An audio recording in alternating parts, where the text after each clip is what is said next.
আসসালামু আলাইকুম বাচ্চারা, সবার কি অবস্থা? সো হচ্ছে আজকে আমি একটা খুব সিরিয়াস একটা ইস্যু নিয়ে কথা বলবো। সো এই এই ভিডিওটা হচ্ছে তাদের জন্য যারা হচ্ছে খুবই অত ভালো স্টুডেন্ট না। সোজা কথা, তারা ভালো স্টুডেন্ট না, তাদের জন্য। সো সবাই আসলে হচ্ছে জন্মগত ভালো স্টুডেন্ট হয় না।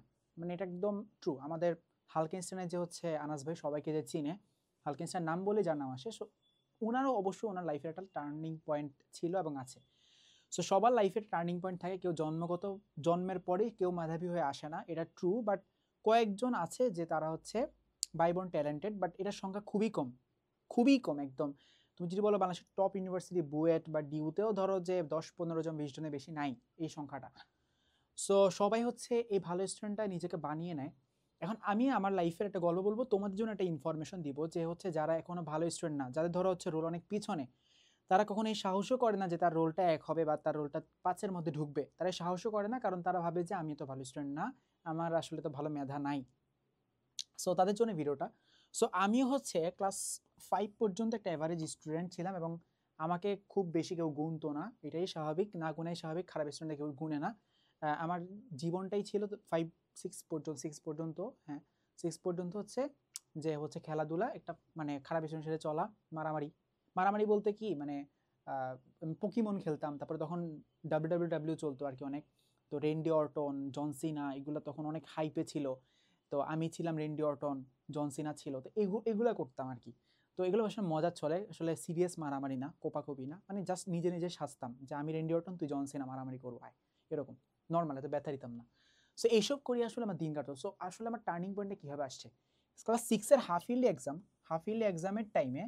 সো কোন একটা ইনসিডেন্টের কারণে, এটা বলা যাবে না পার্সোনাল, যে আম্মুর সাথে একটা আন্টিকে একটা আন্টি আমার আম্মুকে একটা কথা বলছে। সো এটা আমার আম্মু বা আমাকে বলছে, আমার একটু গায়ে লাগছে।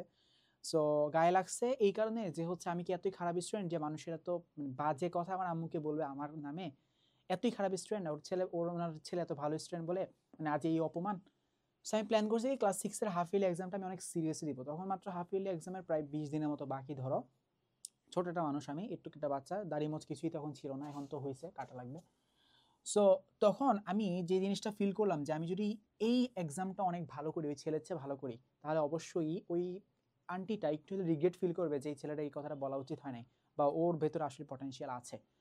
সো আমি কি করছি, 20 দিন দিনে প্রায় 8 ঘন্টা পড়ছি। আমার মধ্যে এই কনফিডেন্ট ছিল যে আমি একটা ভালো স্টুডেন্ট, আমার মধ্যে জেদটা ছিল যে আমি একটা ভালো স্টুডেন্ট, আমাদের একটা কিছু একটা আছে যেটা এতদিন প্রকাশ পায়নি, এখন প্রকাশ পাচ্ছে বা পাবে। সো আমি দিন 8 ঘন্টা, 7 থেকে 8 ঘন্টা পড়ছি। আমার পুরো সব পড়া বাকি, যেহেতু আমি সবসময় এত ভালো পড়তাম, বেশিরভাগ পড়া বাকি রাখতাম। সব পড়া খুঁটে নাটে বারবার রিভিশন। ছোটোবেলায় রেজাল্ট ভালো করার, স্কুলে রেজাল্ট ভালো করার একমাত্র সিক্রেটই হচ্ছে বারবার রিভিশন দেওয়া, বারবার রিভিশন দেওয়া, বারবার রিভিশন দেওয়া। যতবার একটা বার পারো, একদম সিরিয়াসলি পারো, তুমি ধরো একদম ফুল মুখস্থ, তবুও তুমি এটা আবার ধরে রিভিশন দিবা। ওই চ্যাপ্টার তুমি পারো, তবুও রিভিশন দিবা, আবার করবে, এইটা হচ্ছে সিক্রেট। সো আমি কি করছি, প্রায় 2বার রিভিশন দিছি, 2বার। এবং কিছু সাবজেক্ট, কিছু চ্যাপ্টার 3বার রিভিশন দিছি, বিশেষ করে ম্যাথ, সায়েন্স, সমাজ কিছু চ্যাপ্টার, ধর্মের কিছু চ্যাপ্টার, প্রতিটা চ্যাপ্টারে প্রায় 4-5টা করে চ্যাপ্টার আমি 2-3বার করে রিভিশন দিছি। মানে এগুলো একদম ঝাঁঝরা করে ফেলছি, যেখান দিয়ে কোশ্চেন করুক ভাই পারবো, বই পুরো একদম ঠাড়া মানিয়ে দিছি। সো ওই পরীক্ষা আমার সিরিয়াসলি রেজাল্ট অনেক ভালো হয়েছে, একদম সিরিয়াস লেভেলের রেজাল্ট ভালো হয়েছে, অনেক ভালো হয়েছে। সো আমার পজিশন মানে রোল যেহেতু 20-এর বাইরে, সো আমার পজিশন প্রায় মনে করো যে 5 ছিল আর 6 ছিল, আমি ঠিক মনে নাই। সো 5-6-এর মধ্যে ছিল। সো খুব ভালো করছে, ওই ওই ছেলের চেয়েও ভালো করছে, ওই ছেলে আমার থেকে 3-4 পজিশন পিছিয়ে ছিল। সো এই যে আমার মধ্যে একটা বিশ্বাস, এই যে একটা আত্মবিশ্বাস আসছে, এই আত্মবিশ্বাসটা যে আসছে, এরপরে কিন্তু আমার আর এফোর্ট দিতে হয়নি। এখন আমি বিশ্বাস করি যে এই মনটাকে আসলে পারবে, এটা পসিবল আসলে। আমি ওই কনফিডেন্সটা তখন থেকে পাইছি। এরপর আমি 10-এ হচ্ছে গোল্ডেন পাইছি, তারপর হচ্ছে স্কলারশিপ, ইন্টারে নর্ডেমে চান্স পাইছি, স্কলারশিপ, তারপর হচ্ছে এইচএসসিতে গোল্ডেন, তারপর হচ্ছে ডিউতে আসছি, ডিউ এরকম আর কি। একটা ভালো একটা কি হয়েছে যে একটা টার্নিং পয়েন্ট আসছে। সো তুমি যদি এখন এই হাফ ইয়ারলি এক্সামে তুমি যদি এরকম একটা প্ল্যান করো যে হ্যাঁ না, আমার এই এক্সামটাই হবে আমার লাইফের একটা টার্নিং পয়েন্ট, তখন কিন্তু তুমি ওই যেটা খারাপের লুপে এখন যে আটকে আছো, ওই খারাপের লুপ থেকে তুমি বের হতে পারবা। আচ্ছা, সেকেন্ড যে জিনিসটা তোমার আসবে সেটা হচ্ছে, তোমাদের যারা একদম মানে পিছিয়ে পড়া স্টুডেন্ট, বা আগে থেকে অত ভালো রেজাল্ট তাদের লাইফে ছিল না, বা যারা অলরেডি নিজেকে হচ্ছে ওই বিশ্বাসটা আনতে পারো না যে তারা হচ্ছে ভালো স্টুডেন্ট হইতে পারবা, ভালো রেজাল্ট করতে পারবা। তো তাদের জন্য একটা সিক্রেট বলি, যে হচ্ছে একটা এক্সামকে তুমি টার্গেট করো, মানে হোল পুরা একটা ইয়ারকে। মানুষ কি করে যে পুরো একটা ইয়ারকে সে টার্গেট করে যে পুরো বছর আমি অনেক পড়বো। এটা না করে তুমি একটা এক্সামকে টার্গেট করো যে আমি এই এক্সামটা অনেক ভালো করবো।